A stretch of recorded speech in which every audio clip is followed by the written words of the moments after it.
So, children, we will start with chapter number 9. This is the last part of the video. Up you go, chapter number 9. In this video, we will learn so many things about mountaineering and also about the chapter and also about a legend, Bachendri Pal. You will get to know about her story, how she did the legendary thing that you all know about, I think already, hoisting the national flag of India on Mount Everest, the highest peak. Let's start this video. And in the middle of the video, I may ask you questions, and also at the end part of the video, there will be questions that you have to solve by yourself. Let's start with the chapter, a quick recap of the story. We were standing at a height of 2134 meters. We were to spend the night here. Everyone was busy trying to put up the tent. We used double layered plastic sheets for the tent and for the ground. The air between the layers would help to keep us warm. So now you know why it was doubled layered plastic sheet covers, so that the air between the plastic sheet can act as a warmer, or maybe you can say it will act as sweater kind of a thing, where the air between the sheets will become warm, and so the body will also get warm. We put in the pegs and began to put up the tent. Pegs are the smaller units that are used for tents and for mountaineering also. As we tied it from one side, the wind flew the tent from the other side. After quite a lot of pulling and tugging, we managed to get the tent up. Then we dug a drain around the tent. We were feeling very hungry. We collected some firewood and stones to make a chulha and cooked some food. After the meal, we collected all the waste in a bag to clean up the campsite. Very much important. You have to be clean, neat and clean. Soon we got into our sleeping bags. I was not sure if I would be able to sleep in it. Would it be comfortable? Would I not feel cold? But the bags were filled with soft feathers, which help in keeping us warm. We were all very tired, so very soon we fell asleep. Now she was sleeping in the sleeping bag for the very first time, so she was not sure that it will be comfortable enough for sleeping or not, but as she was tired, she fell asleep at once. The next morning, we woke up and found that it was snowing. Just imagine, children, what a wonderful view it will be. Snowing in the middle of the mountain, and you are just sleeping or inside your tent, and when you wake up, you will feel the snow. White, soft, fluffy snowflakes were gently falling. Wow, it was so beautiful. The plants, the trees, the grass, and the mountains, everything looked white. Today we were to climb higher to 2700 meters. We walked carefully on the snow with the help of sticks. It was difficult because we kept slipping because of the snow. By afternoon, we had reached snow covered mountains. We enjoyed throwing snowballs at each other and making a big snowman. Now, here they were enjoying themselves because snow was falling, and it was the snowflakes were so smooth and nice. It was feeling they enjoyed themselves because after a tireful week, they had some time with their friends to enjoy. So they made snowman also. You can see in the picture on the screen, they made snowman, they threw snowballs to each other, and they enjoyed. Now they had climbed up to 2700 meters in that day, but before that they had some leisure time with the friends. Now why they were sleeping on the snow? Because when the snow is there, you must have studied this in your previous class also, that because of the snow, the soil, or maybe you can say the flooring or you can say wherever you are going, it will become slippery because snow is made out of water. So it can make the flooring or the soil or wherever you are walking the path slippery.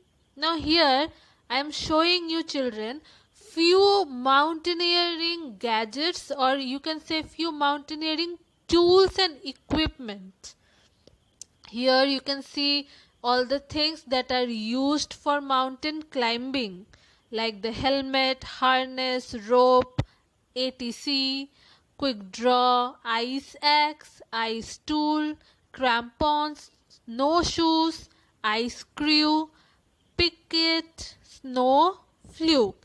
Now you just see all these things very carefully, because I am going to ask a question regarding this, and that question is related to the next picture that you will see on your screen. All of you just listen carefully what I will ask, and also pay attention on the screen. You can see all the tools and equipment that are usually used in mountain climbing, because without all these things it is very much difficult to climb a mountain, because mountains are steep and you cannot climb it very easily. Now here is my question. You can see on the screen a person is climbing up a steep mountain, means vertically standing mountain, and he is using few tools, or you can say few equipments, and many equipments are there on his waist, tied on his waist. You can see the kind of shoes he is wearing. From this picture you tell me what kind of equipments he is using. You have already seen the equipments, the name of the tools and equipment in the previous picture, and in this picture you are seeing that a person is climbing on the mountain with the help of the tool and equipment. So what are the tools that he is right now using? I can say one, that is rope. Rope is tied on his waist. What else? You have to answer me. And you know how to answer? I can ask the same question in the doubt clearing class also, so be ready. Let's come to the next page. Last day at camp. We were getting ready for the campfire. Each group presented a program.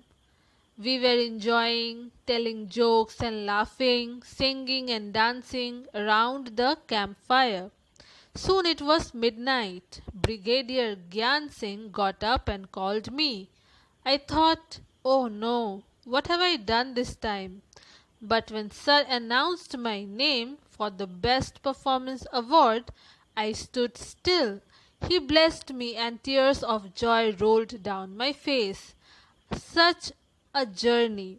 Yes, she actually started out as a nervous and very much afraid kind of person.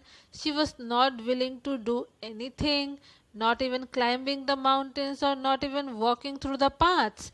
But now she is so much confident and also awarded as the best performance. Because of her inspiration, you can also learn something, like you have to face your fear, and when you face your fear, you will be blessed with victory and confidence. Now there are few questions in your book. Why do you think a drain was dug around the tent? And beside mountaineering, what are the other activities that can be called adventurous and why? The first question answer I will give you, but the second question's answer I need from your side. Like beside mountaineering, mountaineering is an adventurous sport. Beside mountaineering, what are the other activities or maybe sports that are adventurous and why? And what are the specific adventures that you want to do? So let's come to the first question's answer. Why do you think a drain was dug around the tent? There are many important reasons to place the drain dug around the tent. It is because the tent is actually fixed underground. like with hooks and loops. If you fail to do it, it may fly away due to the cold breeze.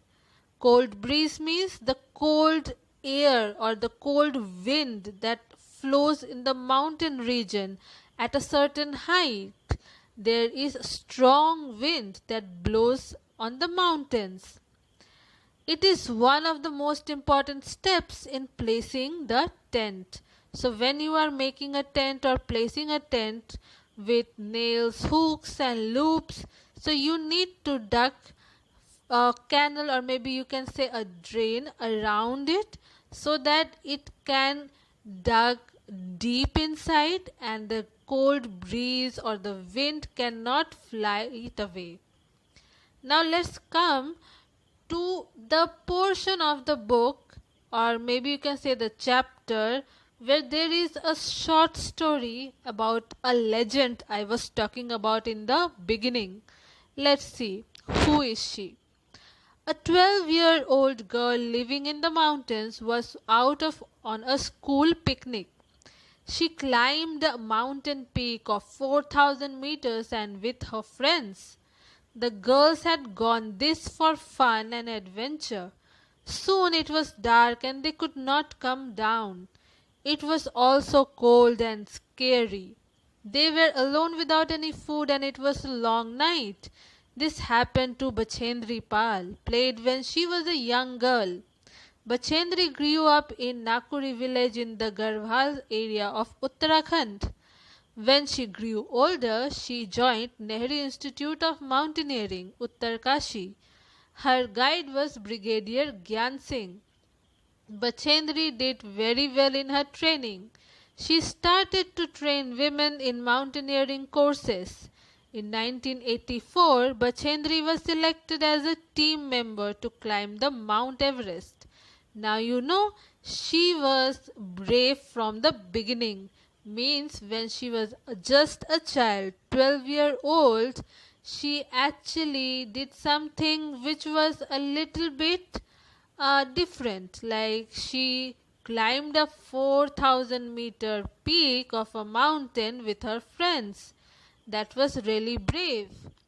And she had to stay there maybe all night because she couldn't get back to her home at that time.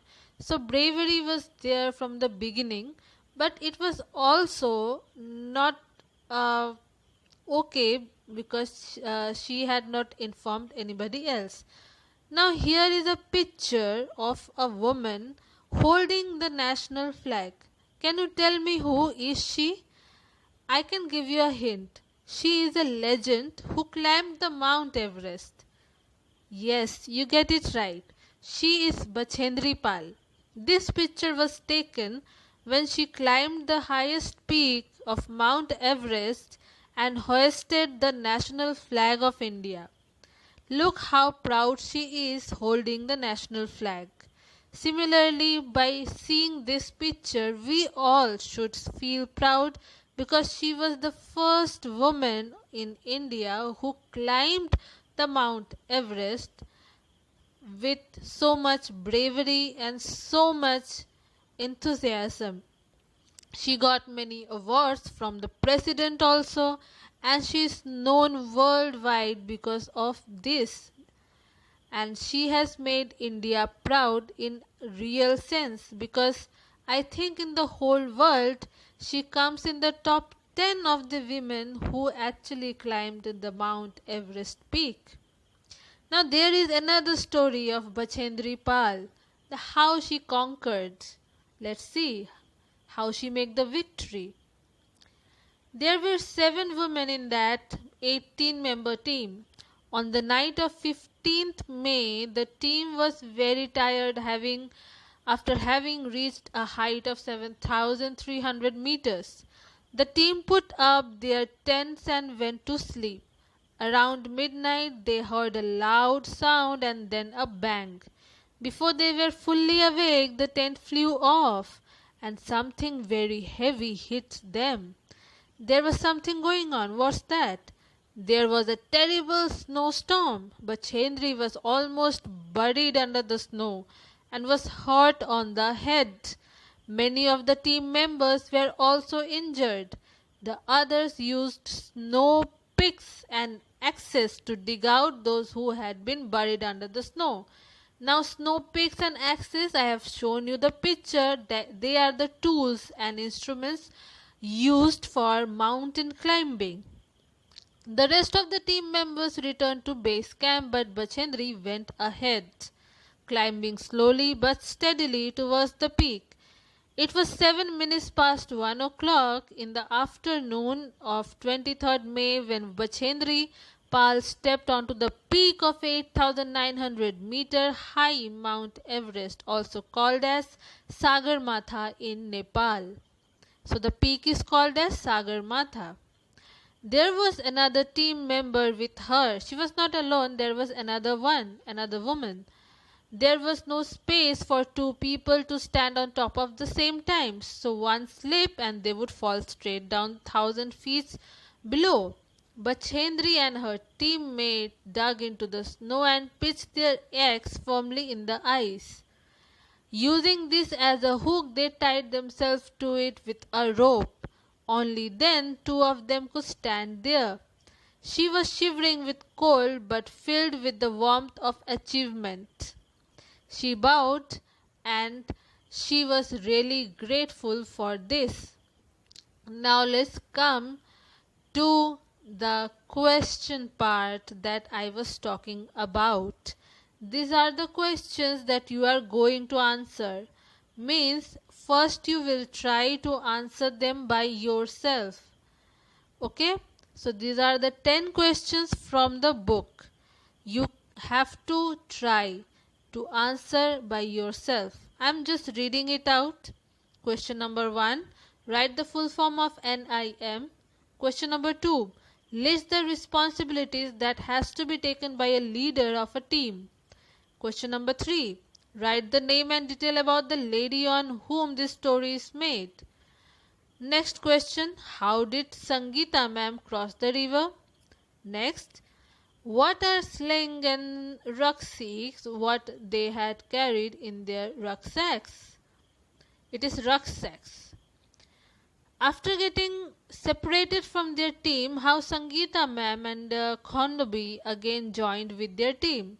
Question number 7. Name the first Indian woman to reach Mount Everest. Number 8. At last, how Sangeeta ma'am got the felicitation. Number 9. Write few lines about Bachendri Pal. Number 10. How did Bachendri Pal reach to the Mount Everest? Now over here, one word you may not understand. You may get a little bit doubt. That is, at last, how Sangeeta ma'am got felicitation. Felicitation means when she came back or she had a good performance, how she was welcomed or how she was greeted, and that is called the felicitation. So now all these questions are very simple, all are related with this chapter and the stories that you have read so far, you have understood so far. So I hope all of you can answer these questions. Very, very, very important. You need to try to make your own answer by your own words, not by just ratification. No, you cannot do that. So I hope all of you have understood it well, and you all will try to answer all these questions, that the 10 questions I have given at the last part of the video. And that's all for the video. Thank you students. Stay safe, study hard. See you in the next video.